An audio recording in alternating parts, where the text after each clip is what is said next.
Fala galera, Dizascope, eu sou Jonatas Leone, você está aqui em mais um Divinamente Podcast, porque nós queremos aprender a pensar e a sentir como Jesus, nós queremos nos parecer com Jesus em tudo, inclusive na nossa saúde mental. E hoje a gente vai falar sobre um assunto muito necessário, vamos falar sobre abuso espiritual e as sequelas emocionais, como a gente pode lidar com elas. Eu tenho dois convidados muito especiais, você já viu aí. E se prepara que o podcast de hoje está imperdível. Vamos lá!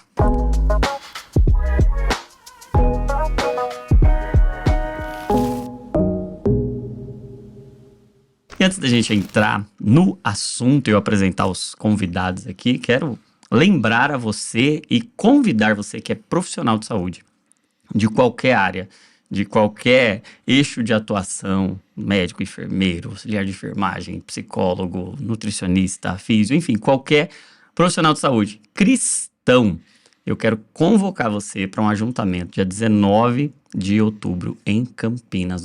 Nós vamos ter o primeiro congresso de profissionais de saúde e estudantes, para a gente alinhar tudo isso aqui, servir a igreja dentro ou com a nossa vocação, com o nosso propósito. Vai ser um tempo de unidade, de edificação, de encontrar ferramentas em Deus para unir o nosso chamado profissional à missão de Cristo na igreja hoje. Então, se você é cristão, ama Jesus e quer usar o que Deus te deu de área de atuação para servir a igreja de Cristo, 19 de outubro, vou deixar o link aqui para você fazer a sua inscrição no Congresso de Estudantes e Profissionais de Saúde. Inclusive, já faço o convite aqui para o nosso convidado de hoje, para estar lá também. E deixa eu apresentar aqui para vocês, Fábio Coelho. Meu amigo, sempre é uma honra estar aqui já com você. Já é quase que dono do canal Só aqui. Nada. Eu acho que depois do Douglas, quem mais apareceu aqui foi Eu sou Fábio sócio. Coelho. É sócio. E hoje, pela primeira vez de muitas, temos aqui Cláudio Isidoro, pastor, psicólogo, marido de uma só mulher. E casado, essa informação é importante. Hoje em dia, marido, 33 anos de casado. Diga-se de passagem, marido 4 filhos. de uma só mulher maravilhosa. Ah, que Olha legal, aí. que legal, muito bom. 4 filhos, uma curiosidade, né? De 5 em 5. 5 em 5. Tem de 30, 25, 20 e 15. Mateus, Rebeca, Natan e Isabelle. Que demais, que demais. E um homem de Deus tem servido a Cristo tanto no ministério pastoral como no seu chamado como psicólogo também. E aí a gente vai conversar hoje sobre abuso espiritual, aproveitando o lançamento desse livraço que é um recurso de Deus para esse tempo. Acho que o livro mais necessário para a nossa geração, para esse tempo, diante de tudo que temos vivido e da missão da igreja e do que Deus está fazendo na igreja de Jesus. E vamos falar sobre como a gente lida a partir de uma visão terapêutica da igreja, como é que a gente lida com abusos, como é que a gente cura as sequelas que o abuso deixa. Cláudio, muito obrigado pela sua presença, seja muito bem-vindo. Espero que volte muitas vezes. Prazer enorme estar aqui do lado do Fábio. Que isso, meu amigo. Privilégio. Bora lá então? Vamos que vamos. Então, vamos começar conceituando. Legal. O que é um abuso espiritual? Legal. Bom, eu vou começar falando acerca do que Jesus disse no final ali do Sermão do Monte, né? Então, o Sermão do Monte é o sermão considerado o sermão mais importante do ministério público de Jesus, né? O The Chosen mostra muito isso, né? O impacto ali daquele sermão na cultura, nos discípulos. E o Sermão do Monte, ele é a cosmovisão de Jesus acerca do que é uma vida espiritual, ou seja, é o ensino de Jesus, o resumo de Jesus da moralidade cristã, daqueles que são seus discípulos. Então ele ensina sobre tudo, sobre oração, sobre generosidade, sobre perdão, sobre como lidar com dinheiro, como lidar com inimigos, tal. Mas no final, ele faz um alerta, no capítulo 7 ele diz, cuidado. E essa palavra de Jesus ali é muito forte. Cuidado com os falsos profetas que vêm até vocês como lobos disfarçados de ovelhas. Então, ele está dizendo que dentro do povo de Deus, dentro do rebanho de Jesus, haveriam homens e mulheres disfarçados de ovelhas, que na verdade não são ovelhas, são lobos devoradores. E aí ele fala o seguinte: pelo fruto você vai saber quem eles são. E aí ele vai continuando o ensino e ele fala assim: naquele dia, ou seja, no dia do Senhor, quando eu voltar para estabelecer o meu reino, eles dirão para mim: profetizamos em seu nome, nós expulsamos demônios, fizemos milagres, e eu vou dizer para eles: eu não te conheço. Então olha que interessante, ele tá dizendo que no meio do rebanho de Jesus, no seu rebanho, vão ter falsos irmãos que se parecem com ovelha, que cantam música de ovelhas, que se vestem como ovelha, que lideram estruturas com placa de ovelha, mas que na verdade são lobos devoradores. E quando você vê na Escritura, Paulo vai falar sobre a espiritualidade, e no Gálatas 5 ele fala sobre isso. Ele vai falar sobre como que você identifica uma pessoa espiritual. E ele vai ensinar sobre o fruto do Espírito e as obras da carne. E quando você fala de fruto ali, você não vê ele falando sobre dons, sobre capacidades. Ele está falando sobre caráter. Ele está falando sobre coração. Está falando sobre intenções. Então, Jesus está dizendo: pelo fruto, você conhece um falso irmão. Não é pelos dons, não é pela sua capacidade. Não é se ele é um bom líder, se ele é eloquente, se ele tem dons, se ele faz milagres, se ele tem muitos seguidores, se ele lidera uma grande igreja. Mas como que ele lida com família, com a família dele, como ele lida com dinheiro, como ele lida com as emoções, como ele lida com relacionamentos. Quando Paulo ensina sobre critérios para ordenar um presbítero, ou seja, um líder na igreja, um irmão mais velho, ele não diz nada sobre dons, sobre milagres. Escolhe alguém que faz milagres, que é eloquente, que tem dom de profecia. Não, ele diz lá, alguém que é marido de uma só mulher, que é um bom pai, que tem uma boa reputação, que sabe lidar com relacionamentos. Então ele está falando de caráter. Então, para terminar essa fala,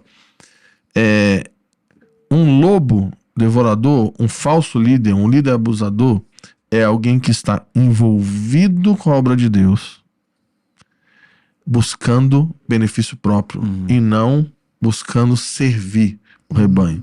Porque uma ovelha, o Douglas fala muito isso, né? Qual a função de uma ovelha? É se doar por outro, né? É morrer. E qual que é a meta de um lobo no meio do rebanho? Devorar. Predador. Ele é um predador. Então ele não está servindo, ele não está se doando. Na verdade, ele quer se alimentar do rebanho de Jesus. E aí, só pegando um gancho, na Bíblia, quando fala de falso profeta, Jesus fala esse Apocalipse, Pedro fala sobre isso, Judas fala sobre isso, então fala sobre falso profeta. Ele cita um cara, e o nome dele é Balaão. Interessante que em Números 22, 23, 24, você vai ver que Balaão é um falso profeta, é um fato, mas ele nunca errou uma profecia. Tudo que ele profetizou aconteceu. Ele profetizava as palavras do Senhor, ele conhecia a voz de Deus, ele via anjos, até a mula falou com ele. Ele viu a Cristo, ele falou: eu vejo de longe a estrela de Jacó que está vindo para destruir os inimigos de Deus. Deus colocava palavras na boca dele, ele disse, né? Deus não é homem para que minta, nem filho do homem para que se arrependa. Ele nunca errou uma profecia, mas ele é um falso profeta porque lá vai dizer que ele profetizava em troca de pagamento. Então, qual é a principal característica de um falso irmão, um falso líder, um líder abusador? É alguém que está envolvido com a obra, não para servir pessoas, mas para usar pessoas. Sim, para devorá-las. Ele está procurando se beneficiar. Então ele se envolve com a obra buscando pagamento. Ou seja, pagamento pode ser nessa área financeira, abuso financeiro, pode ser abuso emocional, controle emocional. Então, eu cuidei de você quando você estava no pior momento da sua vida, eu te ajudei, mas agora você me deve. E agora tudo que eu mandar você fazer, você tem que me obedecer. E se eu mandar você pular, você tem que perguntar a altura. Os seus filhos só se casam com quem eu permitir, você só tira férias se eu autorizar, você só troca de carro se eu abençoar. E se um dia você quebrar a aliança comigo e sair da minha liderança, você está sob maldição. Uau. Isso é real. E também a gente tá vendo isso, líderes abusadores que estão envolvidos com a obra de Deus buscando benefício na área sexual. Sim. Predadores que querem poder, controle, dinheiro e benefício sexual. Fez sentido? Sim. Nossa, Muito sentido. Muito sentido. Cláudio, quais sequelas ou quais feridas o abuso espiritual pode gerar em um cristão? Eu vou pegar um gancho aqui na fala do Fábio, porque ele fala do caráter de uma pessoa que se coloca numa condição de autoridade espiritual. Ou seja, ele não está ali para predar a ovelha, mas para cuidar da ovelha. Né? Então, a essência de cuidar de alguém é ensinar essa pessoa a cuidar de si mesma. Então, eu diria assim, que uma autoridade espiritual, quando ele compreende esse caráter, onde ele está, é sempre de se ver desnecessário, cada vez desnecessário, para que essa pessoa encontre autonomia, Muito bom. para que ela possa, primeiro, por si só, escutar o Espírito e emocionalmente também ter estrutura Muito bom. para ter essa força emocional, para que ela possa acessar tudo aquilo que ela nasceu para ser. Então, é muito importante pensar nisso, por quê?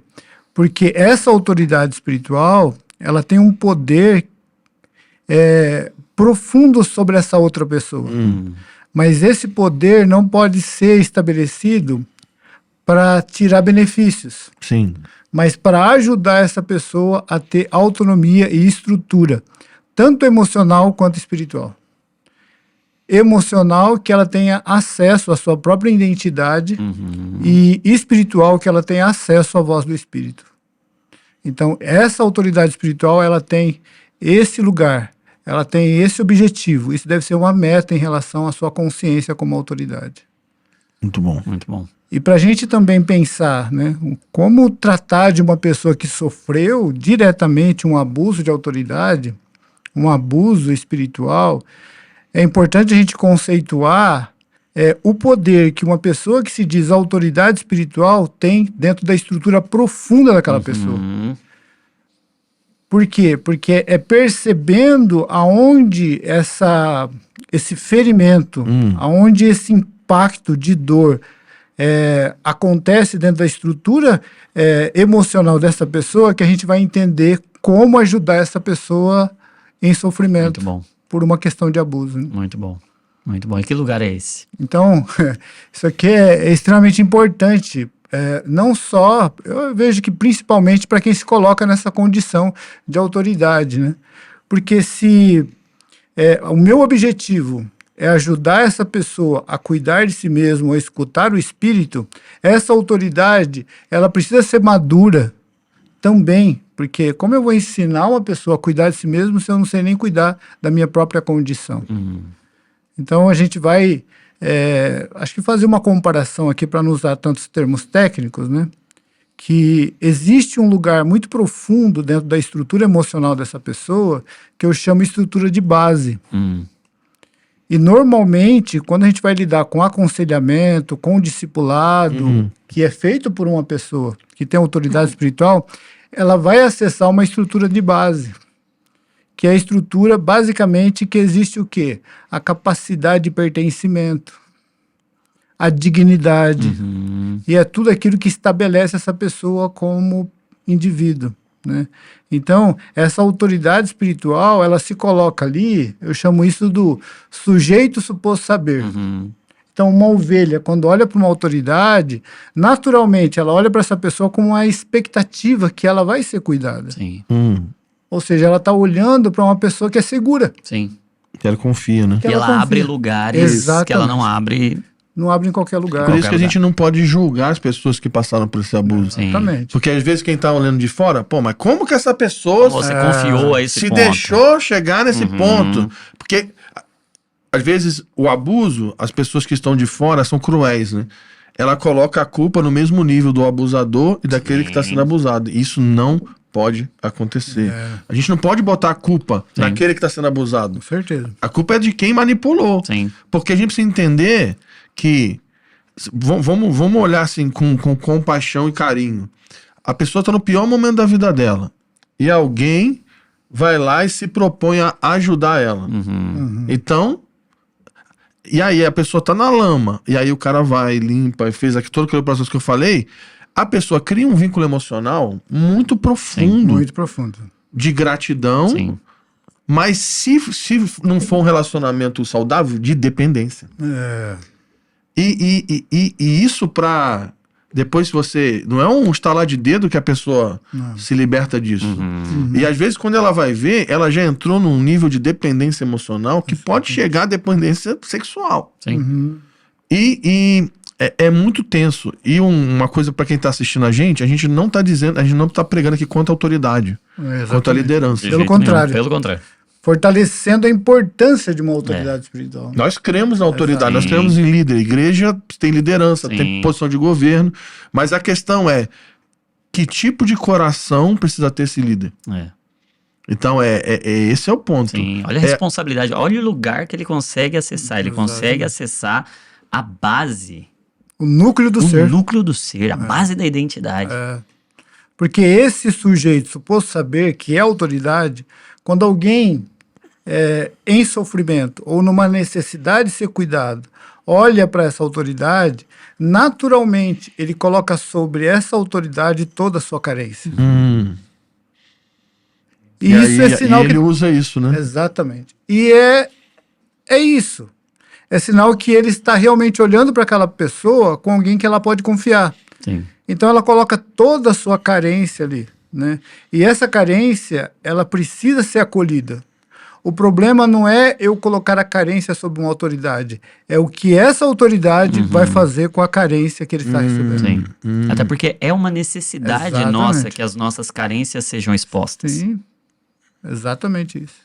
E às vezes pessoas maduras, anos de cristianismo. Eu já lidei com líderes de muitos anos de ministério que foram extremamente afetados por pessoas que ele confiavam, que quando ele ouviu algo de Deus que foi diferente da direção daquela liderança, ele foi amaldiçoado. E você imagina, um cara com 20, 30 anos de ministério, afetado emocionalmente, porque o seu mentor o amaldiçoou. Na mente dele, ele sabe que a maldição daquela pessoa não tem lugar em Deus. Mas a sua emoção não acompanha o entendimento dele e sofre por causa daquelas palavras de ódio e de maldição, que é feitiçaria. Sim. Então, assim, é algo muito profundo. Muito profundo. E Cláudio estava dizendo que esse lugar é um lugar extremamente profundo. Então, para a gente entender as implicações dessa lesão, dessa ferida, a gente precisa entender qual é o lugar.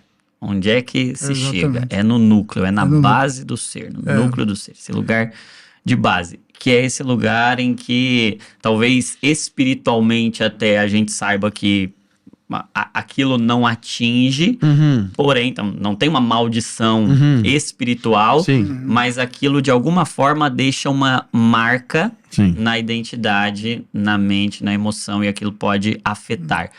Quais sequelas isso pode gerar na vida de alguém? Quais lesões, ou como isso se manifesta em termos de sintomas, de manifestações ali na vida prática? Eu diria que tem um impacto diretamente emocional. Mas quando se trata de uma autoridade, eu falo que qualquer tipo de abuso, ele traz um impacto muito profundo na pessoa, qualquer tipo de abuso. Mas quando estamos falando de abuso espiritual, a gente pode falar que não é só num lugar profundo, é num lugar muito profundo. Porque isso também atinge o espírito da pessoa.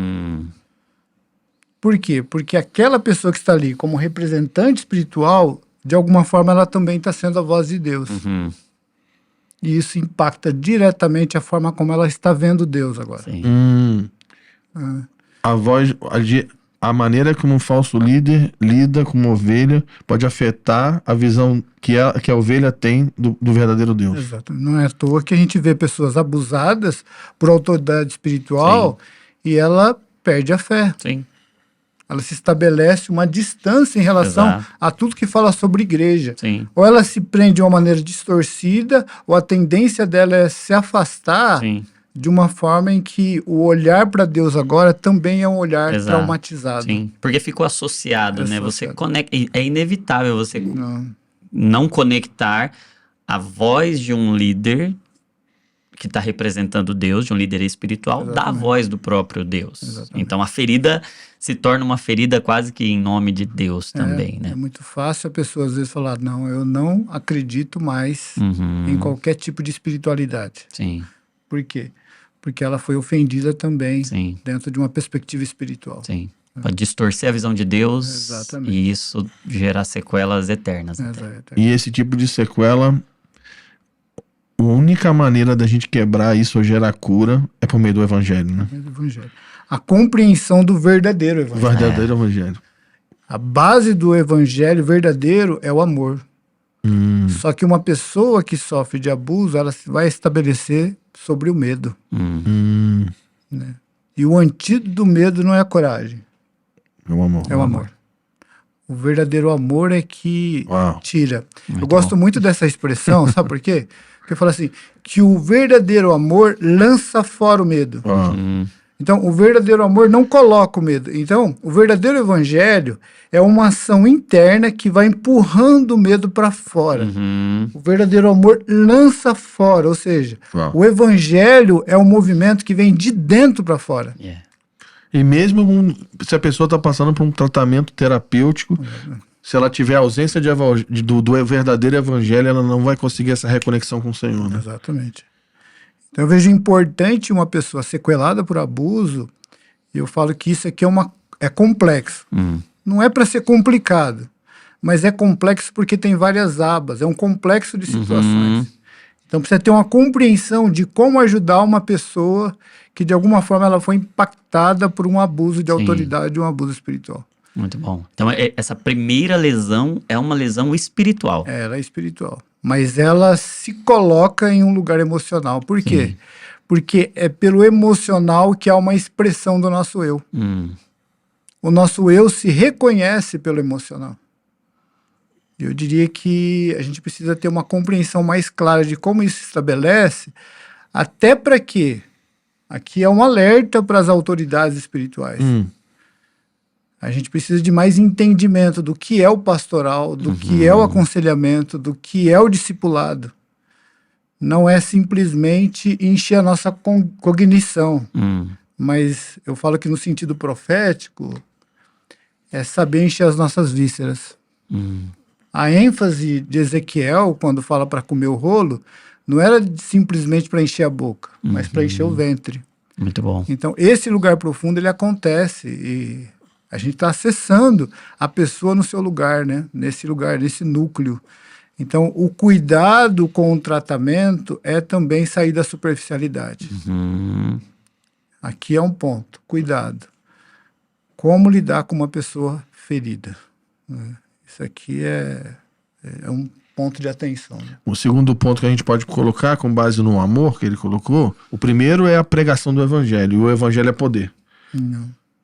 O evangelho é poder para salvar, o evangelho é poder para curar, o evangelho é poder para quebrar as fortalezas da mente que se levantam contra o conhecimento de Deus, para quebrar o poder do Deus desse século que está cegando o entendimento dos incrédulos. O evangelho é poder. Mas um segundo passo para a manifestação desse amor, para gerar cura nessa pessoa, é a vida de uma verdadeira comunidade de fé.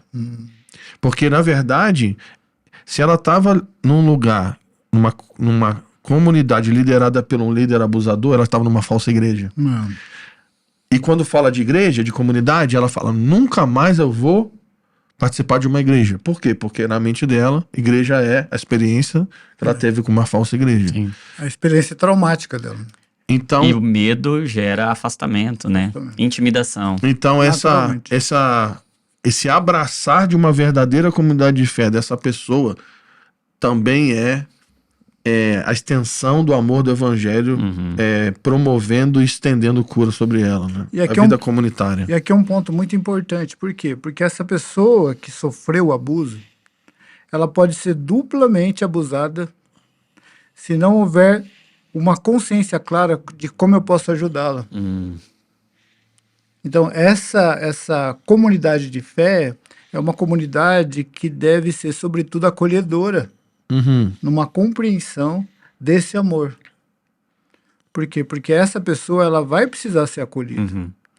Então, esse entendimento de como acolher essa pessoa, e aqui eu falo que naturalmente a gente é incentivado a ter uma boa oratória. Uhum. Mas eu diria que a gente precisa aprender a ter uma boa escutatória. A gente precisa tirar o absurdo. O que é a palavra absurdo? É o surdo. O absurdo é aquele que não escuta, né?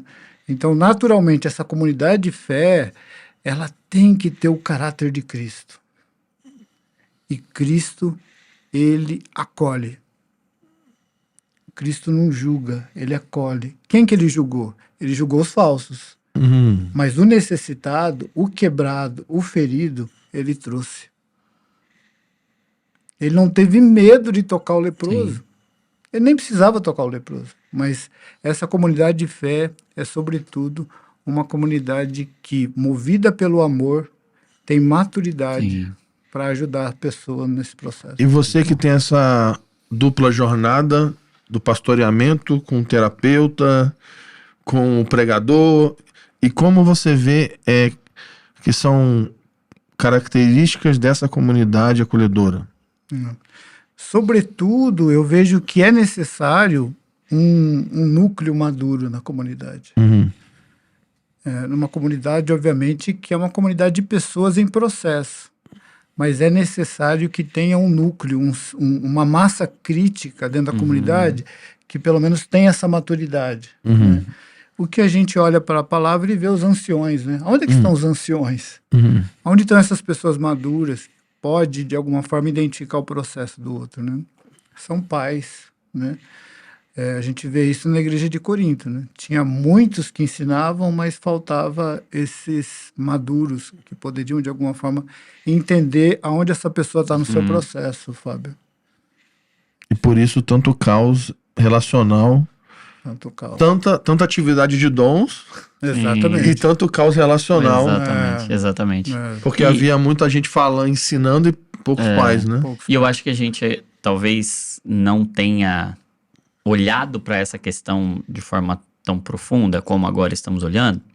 E por vezes existem muitos contextos de muita maturidade espiritual no quesito de que não falta dom, mas pouca maturidade em compaixão, em acolhimento, em olhar para o sofrimento, que eu acho que é uma diferença entre a primeira carta de Coríntios e a segunda carta de Coríntios, né? Ali na primeira carta de Coríntios, o contexto é dom.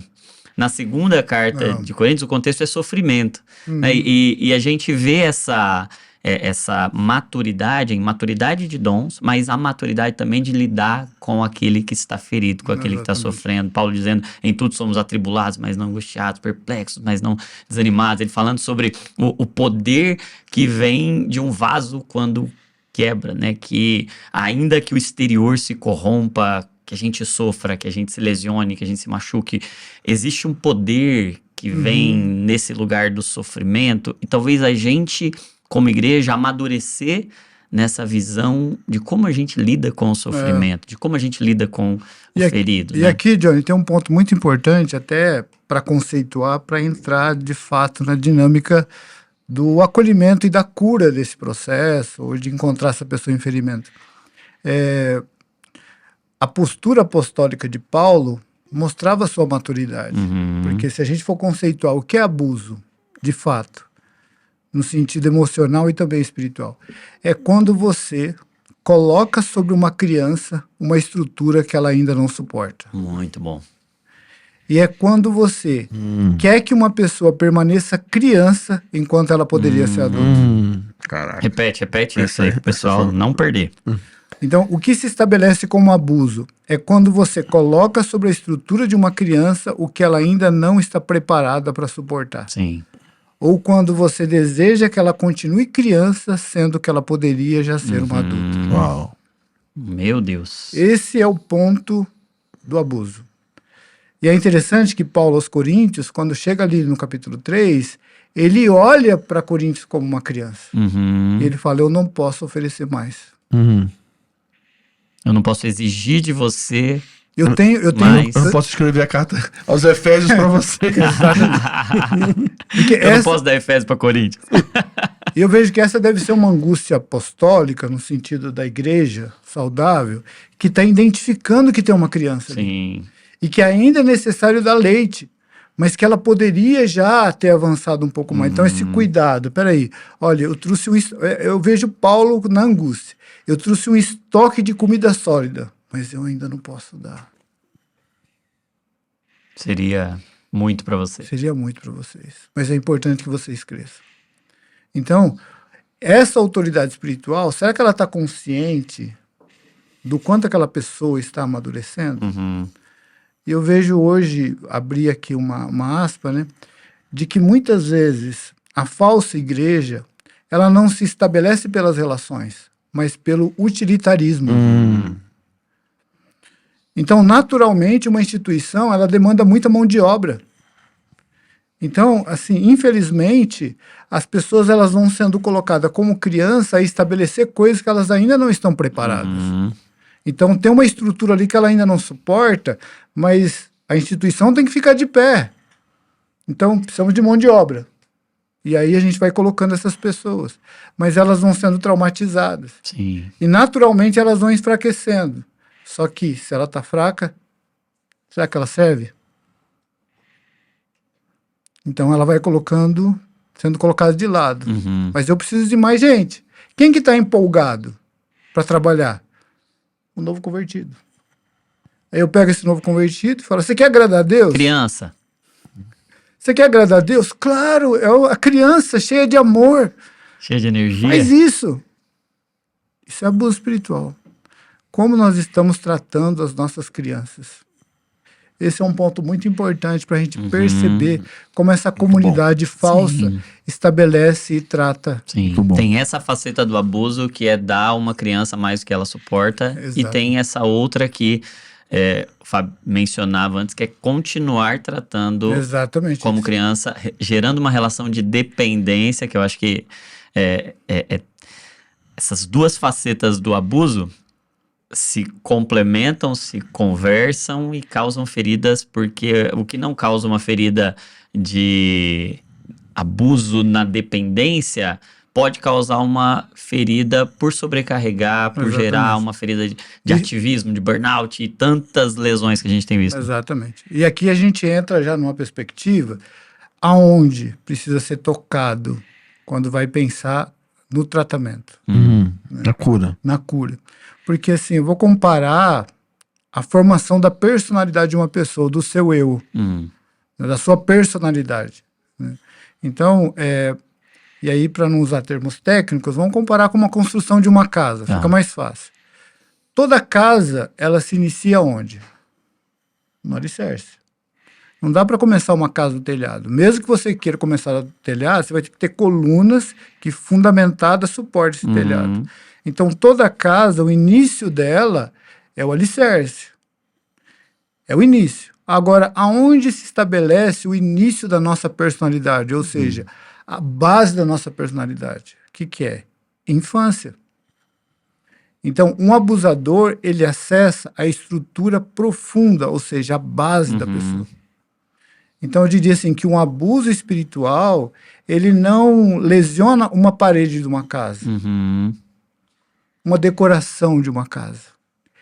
Ele lesiona o alicerce de uma personalidade. Então, é nesse ponto que uma autoridade espiritual, ela acessa.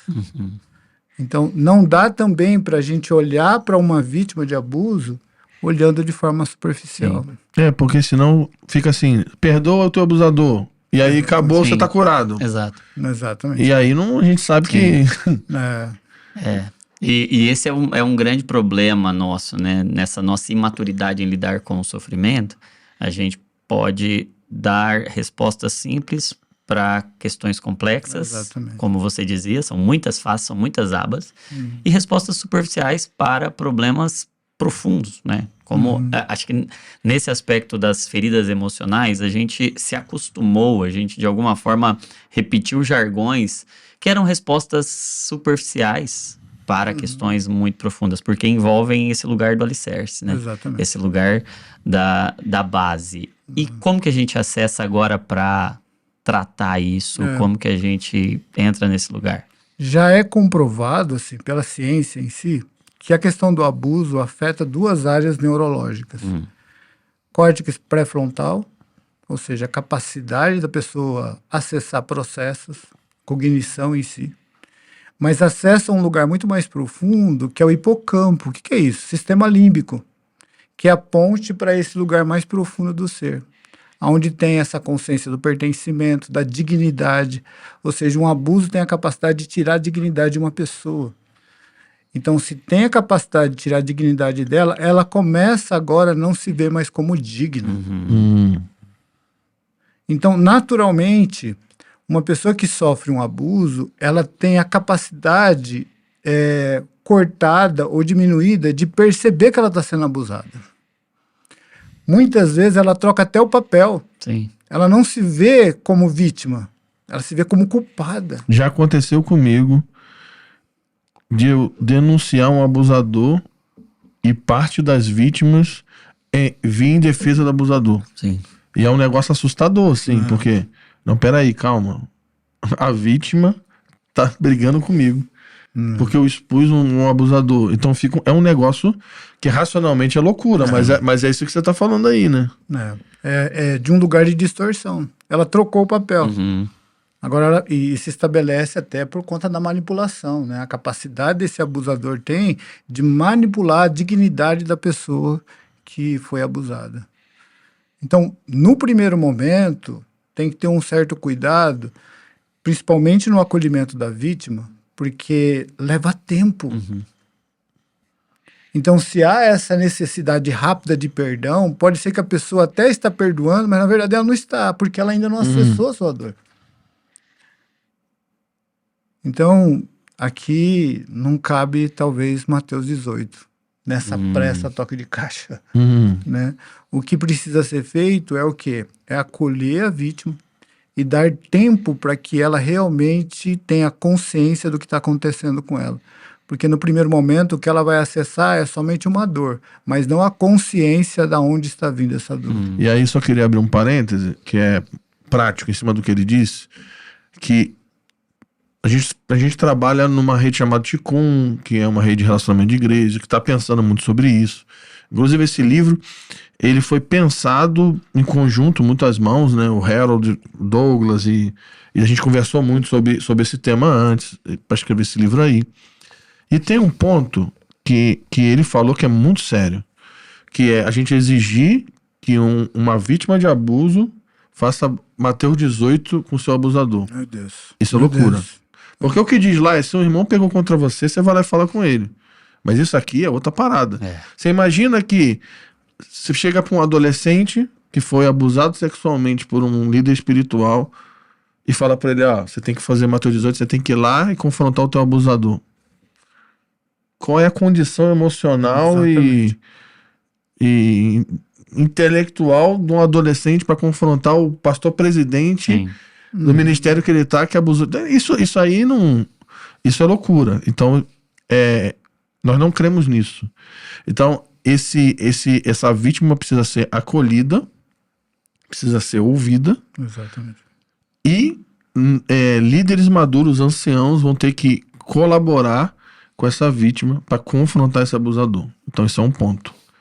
E eu não sei real o que até onde isso é provado, mas segundo várias pessoas que já me falaram, mais de 90% dos casos que alguém chega e fala que foi abusado é verdade. Então, assim, você fica assim, caramba. Vamos botar 90%. Se 90% dos casos que alguém diz que foi abusado é verdade, porque você imagina, pro cara ter coragem, ou pra pessoa ter coragem de dizer que foi abusado, ela já rompeu uma barreira.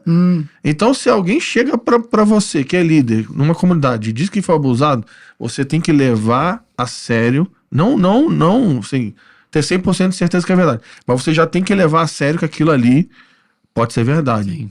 E você não pode abandonar ele nesse processo. Nós vamos ter que acolher ele e ajudar ele e confrontar esse ponto. Então, esse ponto de Mateus 18 é muito, muito importante. Outra coisa prática, nessa questão do confronto, pra gente voltar pra cura, é que se tem crime, precisa ir pra polícia. E essa é uma outra coisa que afetou muito vítimas na história da igreja. E não estou falando só de igreja carismática, pentecostal. Ele está falando de todos os aspectos.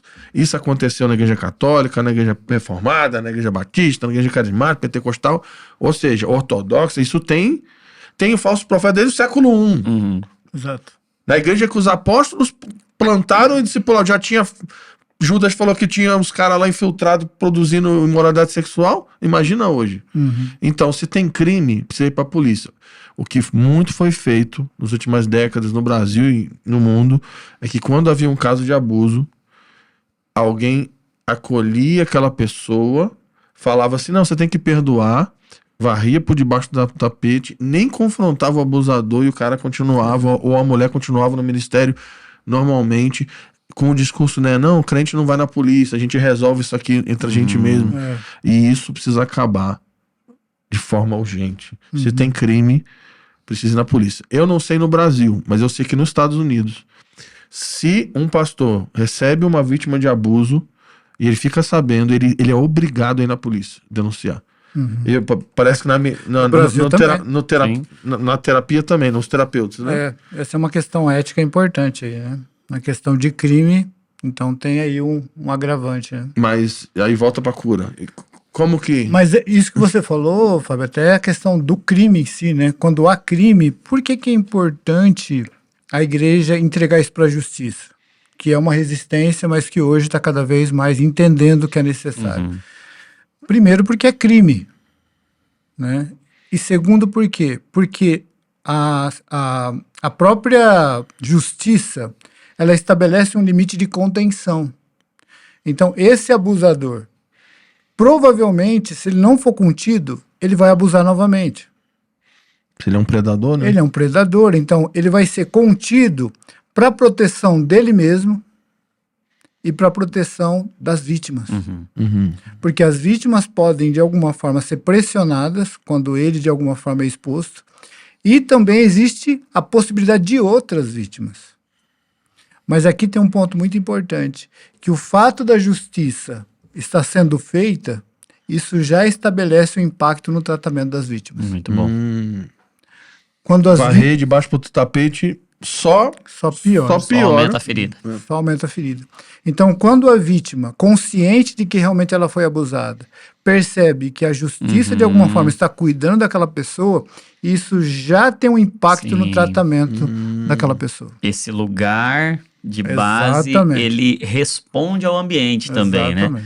Ele consegue interpretar essa lesão, essa ferida está sendo tratada também pela justiça, então isso ajuda quem foi ferido a ser tratado. Agora ela consegue ter uma consciência que ela está sendo cuidada. Sim, muito bom. Isso já também um primeiro passo para o tratamento dessa pessoa. Muito bom. Agora deixa eu fazer uma pergunta, agora eu vou ser um entrevistador, para vocês dois, que são profissionais de saúde. Qual é o momento e como a gente saber em que momento, por exemplo, a gente falou do evangelho, a gente falou da comunidade, mas é como que a gente sabe o momento de envolver profissionais de saúde? Sim. Então, tipo assim, tem alguém que está trabalhando no pastoreamento, tem anciãos, mas não, nós precisamos envolver um terapeuta, talvez um psiquiatra, talvez um... Como que vocês veem isso assim? Qual que é o momento de se entrar? Como que funciona? Precisa ter sempre, ou não, às vezes não? Como é que é? Fica à vontade. Eu começo essa fala agradecendo o momento. Por quê? Porque esse assunto é um tema que precisa ser abordado. Infelizmente, eu vou colocar aqui a ignorância, não no sentido pejorativo, mas do não saber, que é o quê? Que é não compreender, né, de fato, que existe uma limitação, às vezes, pastoral. E que precisa de um especialista, de alguma forma, estar nesse processo. Né? Só que, infelizmente, essa falta de entendimento e, às vezes, até de direito, né? A gente olha para a igreja cristã e muitas vezes a gente vê uma resistência, principalmente no olhar para o profissional da psicologia ou da psiquiatria. Né? Então, temas como esse sendo abordado, a gente já vai ganhando consciência para isso. Né? Por quê? Porque, peraí, precisa. Então, vamos entender melhor isso? Né? Aí eu falo para você, Fábio, de cada caso um caso. Entendi. Mas entendendo que tem essa possibilidade, essa necessidade, aí há uma aproximação dessa consciência que uma igreja ela tem a abertura para falar, bom, chegamos aqui num ponto que não dá. Então esse ponto ele é bem caso a caso, mas existe um ponto em que tem que, aqui não tem jeito, vamos chamar ajuda. Precisa de uma rede de apoio multidisciplinar, precisa aqui de um terapeuta, de um psicólogo, precisa aqui de um psiquiatra, e aí estabelece uma equipe multidisciplinar para olhar Muito isso bom. de forma sim. respeitosa. Exato. E eu até, atento a essa questão, a gente gravou um curso lá para a comunidade Divinamente. O curso está disponível também fora da comunidade avulso. Tudo que um líder cristão precisa saber sobre psiquiatria e psicologia. Gravei com meu amigo Dr. Felipe Batistella, que é psiquiatra.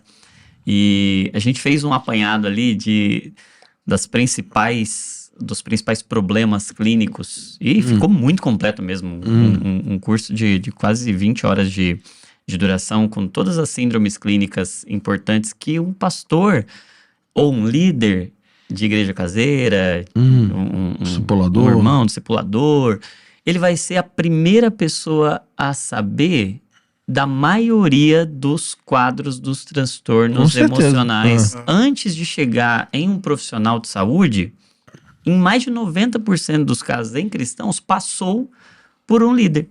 E esse líder, ele tem agora uma responsabilidade muito grande, porque ele pode fechar a porta para essa pessoa chegar num lugar onde ela seria de fato cuidada. Exatamente. E é isso que você estava dizendo lá no início, a responsabilidade desse líder de oferecer para a pessoa tudo que ela precisa para um autocuidado adequado, inclusive um apoio profissional.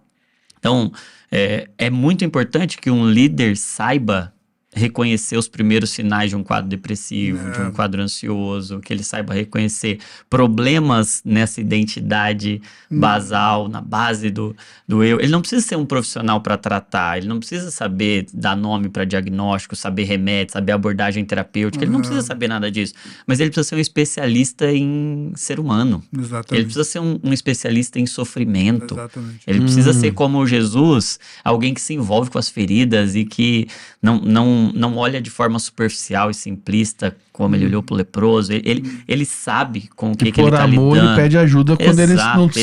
Ele levou para a hospedaria, na imagem ali do samaritano, né? A hospedaria representa esse lugar de cuidado, esse lugar de profissionais que estão prestando um serviço de restauração à saúde. Então, a igreja é esse lugar de hospedaria também. Então, eu penso, respondendo objetivamente a sua pergunta para devolver para o Cláudio também concluir, que nós precisamos identificar, por exemplo, quanto tempo de sofrimento, quanto tempo de tristeza, quanto tempo de humor deprimido caracteriza não apenas um quadro de tristeza, mas pode significar um quadro depressivo que vai precisar de um apoio profissional, que vai precisar de um apoio psicológico, de um apoio psiquiátrico. Quando que talvez o melhor direcionamento é para um psicólogo, quando que o melhor direcionamento é para um psicólogo e para um psiquiatra. Enfim, a igreja se apropriar desse conjunto de habilidades e conhecimento, que é graça de Deus também, é cura, e eu acho que nós precisamos estar envolvidos nesse sentido. E aí, de forma mais objetiva também, se está atrapalhando a funcionalidade da pessoa, né? Tem 3 Ds que a gente até usou lá no curso para exemplificar para os pastores. O D de disfunção. Se os sintomas estão prejudicando a funcionalidade daquela pessoa, é uma disfunção, a pessoa não está funcionando como ela devia funcionar, a gente precisa indicar ou orientar para procurar profissional. O segundo D é o D de duração. Então, se está durando mais tempo, por exemplo, um quadro depressivo, mais do que 2 meses, 8 semanas dessa tristeza ou do humor deprimido, perda de prazer, está durando mais tempo do que devia. E a desproporção. Então, o D de disfunção, o D de duração e o D de desproporção. Poxa vida, está desproporcional a resposta, a reação àquele estímulo, àquela situação, é uma resposta que está tendo uma intensidade muito intensa, muito grande. Então a igreja saber reconhecer isso para poder direcionar e conduzir essa pessoa. Reconhecer, ouvir e conduzir até o lugar do tratamento, né? Eu tenho uma teoria, e essa teoria é comprovada com o Johnny e com o Isidoro, né? Porque a gente trabalha em rede de ministérios e tem pessoas muito diferentes, não? Você tem o Douglas, você tem o Ângelo Basso, você tem o Farley, aí você tem o Arlindo, você tem o Mike Duke. Então, e aí você tem o Isidoro, que tá ali no meio daquele bando de doido. Porque é uma figura pastoral, Sim. tem um peso profético, mas também tem toda uma carga de conhecimento de como lidar com essa área emocional. Sim. Então, aqui no Desescope, a gente tem um monte de gente. Tem o Fábio Bravo, tem o Léo, o grande pregador, Fábio Bravo, o cara da unção, do profético, aí tem o Douglas, mas tem o Johnny. Legal. Que além de ser um cara que tem o Ministério da Palavra, que é alguém que ensina as escrituras, também é alguém que conhece das emoções, que tem né, peso para essa área da medicina. Por que eu tô falando isso? Eu creio que daqui para frente, toda equipe séria vai ter que se abrir para ter profissionais de saúde cheios do Espírito cheios da Santo, palavra, que conheçam o Evangelho de Deus, para poder cooperar com essas equipes multidisciplinares, tanto numa comunidade local, como em redes de ministério. Exatamente. E é esse o espírito que está movendo a gente na direção de fazer esse congresso de profissionais, né? Trazer essa consciência para a igreja e para os profissionais de saúde de como os profissionais de saúde são importantes nessa nossa missão do evangelho. O evangelho tem tudo a ver com saúde. Jesus, sempre que saía para pregar o evangelho, curava. Então a gente tem essa responsabilidade da cura em nossas mãos, e os profissionais de saúde são recursos muito necessários nesse momento, né? E, Cláudio, você estava falando das lesões cerebrais aí, né? Das danificações, córtex pré-frontal e hipocampo, falando sobre como isso distorce dignidade, tomada de decisão, esse senso de autopercepção. E aí você estava falando do caminho para mudar isso, né? Então, retoma isso para a gente direcionar alguém que está lidando agora, nesse momento, está reconhecendo essas feridas. Como a gente chega nesse lugar? O sistema límbico, né, que é esse lugar do hipocampo, que responde à questão emocional. Tem pesquisas nessa área que fala que uma pessoa que sofreu abuso, ela sofre um atrofiamento dessa área. Então, a lesão, ela é emocional e física. Então, é muito importante compreender essa profundidade dessa lesão, até porque esse tratamento, ele é muito cuidadoso. Sim. Nós temos dois tipos de memória. A gente tem uma memória de trabalho que fica nesse pré-frontal. Nós temos a memória afetiva, que fica no hipocampo do sistema límbico. A memória de trabalho, ela é muito transitória, porque ela vai trazer processos, ela vai trazer, por exemplo, uma senha de banco. Então, o corpo entende que se não está sendo cessado, pode ser jogado fora. Mas memória afetiva, que é hipocampo, uma vez marcado, nunca mais sai. É permanente. Ela só pode ser ressignificada.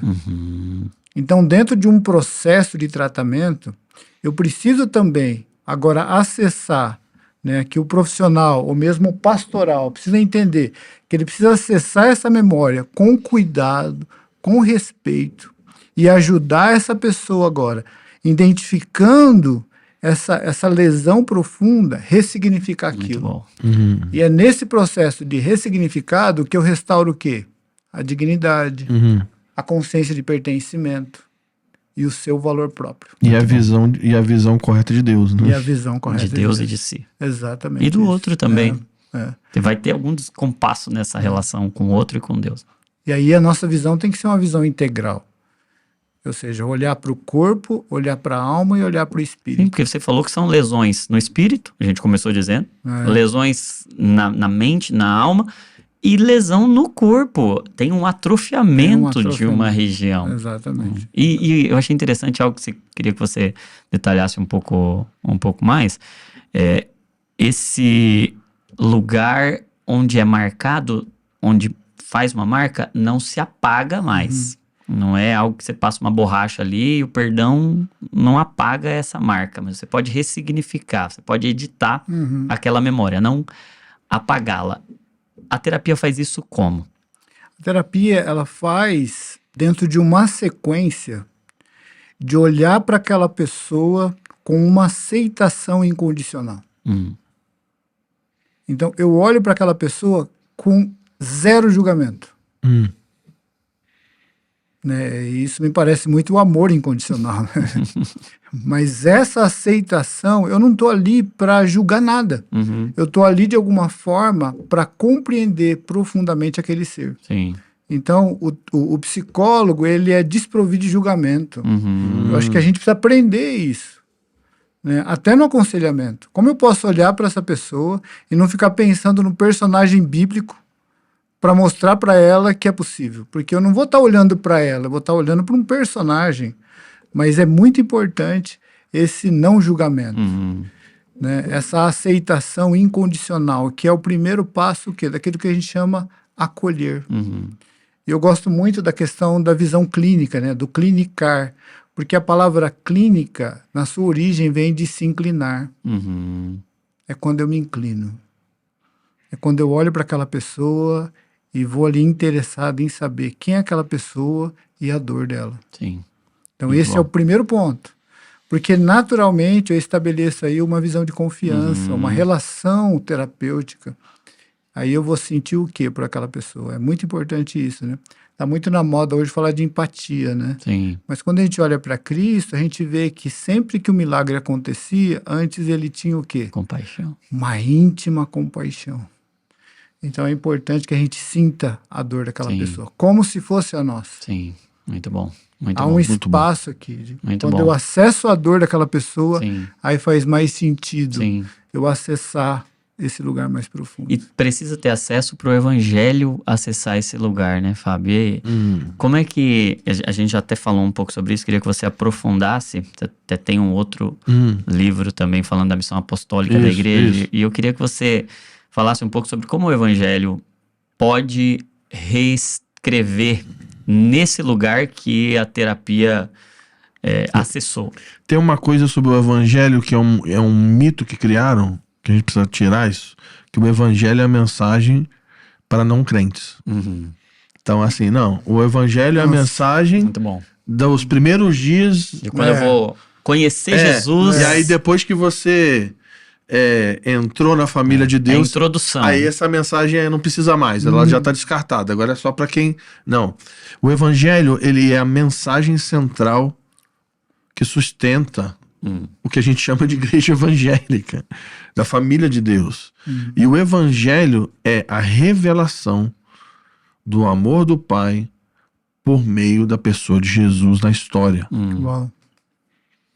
Então o evangelho fala sobre o plano da redenção desde antes da fundação do mundo, a criação, a promessa de Deus na história, Jesus intervindo na história, a encarnação, a cruz, a entrega radical, a ascensão, o envio do seu Espírito, até falando sobre o reino. E o que significa? Uma coisa que eu aprendi é que o evangelho, ele é algo que eu preciso abraçar todos os dias da minha vida. O evangelho ele precisa ser pregado e repregado.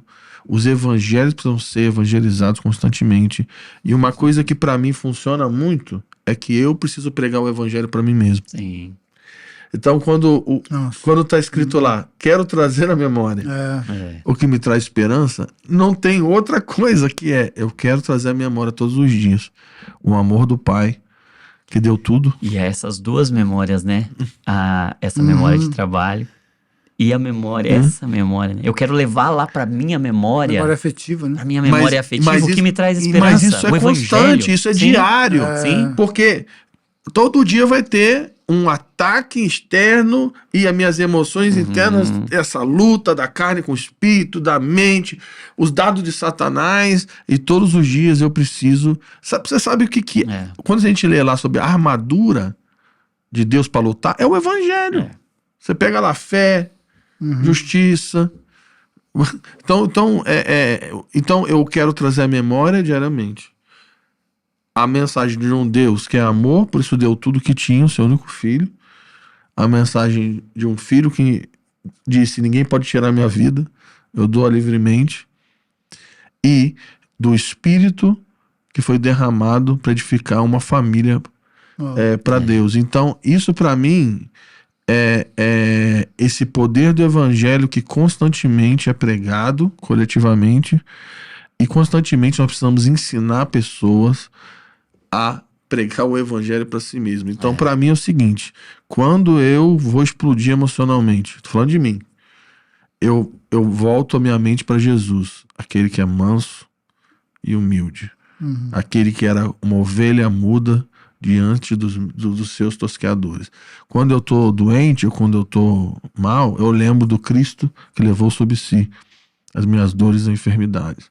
Então, para mim, o evangelho é poder para salvar. Então, me salvar da cegueira, do engano, da apatia, da depressão, das doenças, salvar de mim mesmo, salvar da minha carne. Então, esse processo dessa devoção diária que me leva a continuar olhando para o evangelho, continuar crescendo no conhecimento de Cristo, e o tempo todo eu estou pregando para mim mesmo, eu estou lembrando para mim mesmo, eu acredito que é uma ferramenta de ressignificar essas memórias. Sim, Faz sentido isso? Faz muito sentido. Quando você estava falando, eu lembrei do salmista, né? Eu chamo isso de fala integrativa, né? A fala que nos integra. Porque o salmista, ele olha para a alma. Homem, alma, ouve. Escrevi aqui, salmoterapia. E é interessante, por quê? Porque o processo terapêutico, eu falo que um bom terapeuta, ele não tem a responsabilidade nenhuma de fazer você escutar mais o espírito. Mas se ele for um bom terapeuta, ele vai ajudar. Porque ele vai ajudar você a acessar a sua essência. E é na essência que a gente encontra uma profundidade nessa escuta do evangelho. E a confusão da alma pode atrapalhar a voz do espírito. Exatamente. A falta de maturidade emocional bloqueia também maturidade espiritual. Com certeza. Então, quando o salmista ele fala, ó minha alma, ele acolhe, ele integra. Ó minha alma. Ele não está bravo com a alma dele, ele não está irritado com a alma dele, não tá nada disso. Ele está dialogando. Ele está dialogando. Então, ele traz a consciência da alma, só que depois ele faz o quê? Ele prega o evangelho para a alma. Ele prega o evangelho para a alma. Confia. Espera. Então ele está consciente da estrutura emocional dele, mas ele está consciente também de uma estrutura espiritual que é a essência de todas as coisas. Exatamente. Então, assim, confia. Sim. Então ele acolhe a alma e depois prega o evangelho para ela. Eu acho que esse é um problema, essa guerra que foi criada por homens entre a psicologia e a teologia, velho a fé assunto. e a ciência. É a essência. Essa guerra não é nada boa para nós como seres humanos. Como comunidade, né? Não é boa para a igreja e não prega o evangelho, porque o evangelho é reconciliação, Exatamente. o evangelho é essa integração, inclusive da alma com o espírito, né? Para o espírito conversar com a alma. Eu até escrevi aqui no Salmo Terapia, né? Que nós precisamos fazer a alma encontrar o espírito. E os salmos são esse lugar de encontro entre alma e espírito, onde eles se abraçam. É uma licença poética, para acessar essa profundidade. Exatamente. E é esse lugar em que a gente conta o que está sentindo para aquilo que a gente crê. Eu tô sentindo isso aqui. E a gente conta o que a gente crê para aquilo que a gente está sentindo, né? E espera, porque você está sentindo isso, mas a minha esperança é isso aqui, eu creio nisso aqui, né? Então esse lugar de integração é muito necessário. Muito necessário. O evangelho é poder de Deus para salvação. Essa vulnerabilidade para homens, diante de homens maduros e diante de Deus, né? Sim, exatamente. Imagina Jesus na cruz, Deus meu, por quê? Imagina? Então essa devoção que não é apenas Senhor, me dá, mas também é uma devoção que, Senhor, eu tô mal. Sim. eu tô a ponto aqui de fazer uma loucura. Eu acolho o humano, né? Eu tô a ponto de desistir, como Jesus no Getsemane, pai, se possível. Elias tá lá, ó, Deus, me leva, acabou. Então ele foi vulnerável diante do Senhor. Sim. E o Senhor enviou alimento do céu para ele. Muito bom, muito bom. Fala um pouco do livro. Então, esse livro ele tem Mostra aí pro pessoal. um objetivo. Esse livro aqui, Falsos Profetas. Como identificar falsos líderes na igreja. Prefácio do Douglas Gonçalves para comprometer o irmão, né? Introdução do Harold Walker. Então, se quiser enviar processo, não esquece de envolver o Douglas no processo também. Então, o objetivo desse livro aqui é prevenção e não acusação. Sim. Então, não é o livro para ficar... esse aqui é um falso profeta. Não, para ficar falando do problema que todo mundo já sabe que existe. Então, não. Esse livro é um livro de prevenção. Então, basicamente, ele tem 3 objetivos. Trazer clareza para os santos acerca de como não ser enganado por esses falsos líderes. Então, quais ferramentas que eu preciso ter para saber como não ser enganado. Então, ponto 1. Ponto 2. Também é um livro que vai ensinar você a olhar para si mesmo, os líderes e pessoas, qualquer pessoa. Será que em mim não existe um tipo de comportamento, um tipo de intenções que pode me levar a esse lugar? Porque é muito fácil a gente só ficar... Porque a ideia não é ler o livro e falar, fulano da minha cidade é isso, fulano... Não, mas olha para você mesmo. Será que em você... O tipo de vida, como você lida com dinheiro, como você lida com a comunidade, como você lida com relacionamento. Será que você já não está nesse caminho? Então, o segundo ponto. E o terceiro ponto, que também é muito grave, é qual o protocolo bíblico de confrontar pecado e qual o protocolo bíblico para confrontar lobos e falsos profetas. Porque a grande verdade é que quando esses homens e mulheres são expostos por Deus, fica aquele fuzuê, né? Todo mundo fica doido, a internet fica maluca, mas pouca gente sabe como lidar de forma madura, espiritual e bíblica para confrontar essas pessoas. Então, esse livro, ele é uma ferramenta teológica e também tem vários casos aqui, que não tem nome de ninguém, mas tem várias histórias reais de tipo de manipulação, tanto nessa área emocional, financeira e sexual, para as pessoas lerem e procurar entender como que isso se aplica na vida real. Sim. Então é isso. Muito bom, muito bom. Muito bom. O link vai estar na descrição aí. Tá com frete fixo para todo o país. Esse aqui é meu. Já ganhei o meu também. Meu Deus do céu. Então você não pode deixar de ter o seu aí, de dar para a liderança inteira da igreja. Esse aqui é um livro para ser livro de cabeceira, livro de estudo. Toda a liderança de igreja, toda igreja tem que fazer uso desse recurso, porque vai ser cura, vai ser prevenção. E eu tenho certeza que Deus preparou esse recurso para a igreja de hoje. Cláudio, fala um pouco do seu trabalho, para quem quiser te conhecer mais. E eu tenho certeza que muita gente, depois desse papo, vai querer te conhecer mais. Então fala um pouco. Eu falo que eu estou no meio de uma transição, né? Inicialmente, meu trabalho ele é pastoral. A gente está à frente de uma comunidade americana, Comunidade Esperança. Mas na profissão eu estou na clínica, então meu atendimento é clínico, profissional, e eu diria que hoje quase que 90% da minha agenda às vezes é para atender pastores em sofrimento. Então esse lugar acontece a todo momento, mas eu tenho aquela sensação, né, de às vezes enxugar gelo, eu estou fazendo aqui, mas tem tanto para fazer. Então, eu estou agora numa transição para formação. Legal. Tanto de profissionais. Então, eu estou no lugar de supervisão de profissionais. Muitos psicólogos estão me chamando, psiquiatras, tentando entender um pouco mais sobre a estrutura emocional da pessoa, principalmente dentro de uma perspectiva mais integrativa. Sim. Ou seja, tem um espírito aqui ainda. A ciência já está entendendo que tem um espírito. Sim. Então, eu estou transicionando para esse lugar de formação. Muito bom. E, inclusive, já com grupos de supervisão, de formação, e tenho ficado muito feliz com esse processo. Muito bom, muito bom. Muito bom. E depois, acabando o papo aqui, eu quero te fazer um monte de convites nessa direção mesmo da formação, do treinamento, da edificação. preparando pessoas, preparando profissionais. Eu tenho certeza que Deus tem levantado você para esse momento na igreja. Nós temos agora a Clínica Divinamente, Uau. que é uma clínica focada em saúde com essa perspectiva integral mesmo, pensada já para a mente do crente, para a mente do cristão. E vai ser um privilégio contar com você e com aquilo que Deus depositou em você para a gente ampliar isso, para a gente potencializar isso e que muitos profissionais, que todos os profissionais tenham acesso a esse tipo de conteúdo de vivência e de preparo que Deus já te deu. E esse foi o primeiro que você veio, mas eu já quero deixar alinhado aí pelo menos um por mês para você vir Olha aqui aí, e a gente fazer esse conteúdo chegar em mais pessoas. E eu vejo também, aproveitando aqui, pensar que todos que cuidam, inclusive os pastores, Sim, eu vejo que hoje os pastores precisam ter uma compreensão da sua própria Exato. estrutura. sim, Nós estamos vendo muito pastores em sofrimento, Exato. em esgotamento profundo, sem ter consciência, às vezes, que está em sofrimento. exato. Eu costumo falar que pastor, quando percebe que está em sofrimento, é porque já passou muito do verdade. ponto.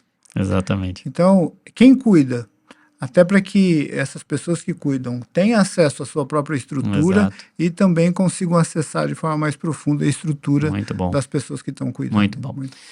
Muito bom, muito bom.